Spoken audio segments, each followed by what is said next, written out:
وطن مادر ماست. تا به کی ضربه میزنیم به این مادر معنوی ما؟ هر گوشه وطن آسیب ببینه، مادر ما آسیب میبیند. خانه خود ماست. اگر ما نخواهیم این خانه را آباد کنیم، هیچ کس نمیخواهد این خانه را آباد بکند. آبادی این خانه به دست ماست. صاحب این خانه ما هستیم. کسی اگر خانه زیبایی میخواهد، بعد خودش خانه اش را آباد بکند. هر گوشه از خاک افغانستان خراب بشه، منهدم بشه، نابود بشه، از بین بره، خانه خودمان از بین میرود. ما داریم ستون خانه های من را ویران میکنیم. باز میگیم چرا خانه زیبا نداریم؟ صلح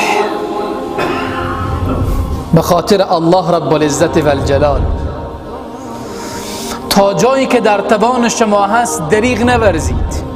اسلام، اونهایی که نمایندگی از اسلام میکنید، دین صلح. بارها و بارها از این طریق، از این منبر پیام دادم، اسلام دین صلح، دین رحمت. اسلام نیامده که زندگی ها رو به هم بزنه. اسلام نیامده که ما را به جان همدیگر بیندازد. اسلام آمده تا احزاب مختلف و گروه های مختلف و فرقه های مختلف اسلامی را در کنار همدیگر با فضای مهر و اخوت و برادری بنشاند. این یعنی اسلام. اسلام یعنی صلح، یعنی آشتی، یعنی برادری، یعنی ایجاد فضای سالم. الحمدلله ملت افغانستان مسلمانند. اون جوانهای بیگناهی که به خاک خون کشانده میشوند همه بیگناهند. اینا سیاسیون نیستن. کسی که مادرش به خانه نشسته، خودش میره یک لقمه نان حلال به خانه خود بیاورد، ولی در راه ترور میشود. یه حق داره زندگی بکند در این خاک که مال همه ماست، خانه مشترک همه ماست. فرقه های مختلف همه برادران ما هستند، اقوام مختلف همه نور چشمان ما هستند، همه حق دارند با فضای آرامش در این وطن زندگی بکنند. اسلامی میخواهد، اسلام میخواهد که صلح و آشتی بیاید، و هم در بین فرق اسلامی، در بین مسلمان ها.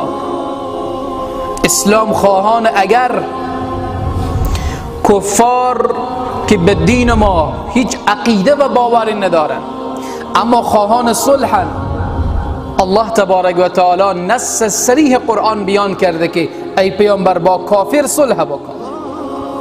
بله، با کافرم صلح. وقتی بتوانی در فضای آرام عبادت الله تبارک و تعالی را انجام بدی، برو با کافرم صلح بکن. و ان جنحوا للسلم فاجنح لها وتوکل علی الله انه هو السمیع العلیم. اگر میل به صلح کردن کفار، مشرکین، اونهایی که الله را قبول ندارن، فاجنح لها، توی پیامبرم با اونا صلح بکن، زمینه مساعد بکن، بستر سازی بکن، سلیقه ها را بردار، با مشرکین صلح بکن، با کفار صلح، آشتی. و توکل علی الله، توکل به ذات الله تبارک و تعالی بکن. این آیه قرآنه که به پیامبر امر کرده الله رب العزت و الجلال.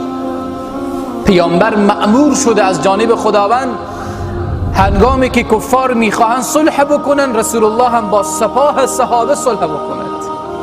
خودکشی خیر، قتل خیر، خونریزی خیر، صلح، صفا، صمیمیت. جوانان ما دیگه آواره نشوند، جوانان ما دغدغه ناامنی نداشته باشند، جوانان ما بتوانند با فکر آرام به تحصیل بروند و دانش خود را افزایش بدن. برادران تجار ما، دکانداران ما، کارگران عزیز ما همه بتوانند در فضای سالم کار خود را پیش ببرند. این مرام اسلام و دینه، این چیزی است که ما از قرآن آموختیم. مفکوره فردی انسان نیست، کلام رب العزت و الجلاله. به این کلام همه ایمان داریم، همه باور داریم، همه عقیده داریم.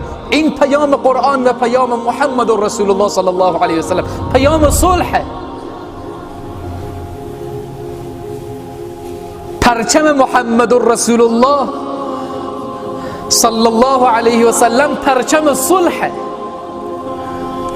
پرچم صفا، پرچم صمیمیت، پرچم رحمت، پرچم مهربانی. الگوی مهربانی است محمد رسول الله صلی الله علیه و سلم. بزرگ ما، رهبر ما و نور چشم ما، شخصیتی که صلح خواه بودن، نه خونریز، نه تروریست، نه قاتل، مهربان، با گذشت. نبی علیه السلام چگونه تلاش میکردن برای صلح و برای آرامش.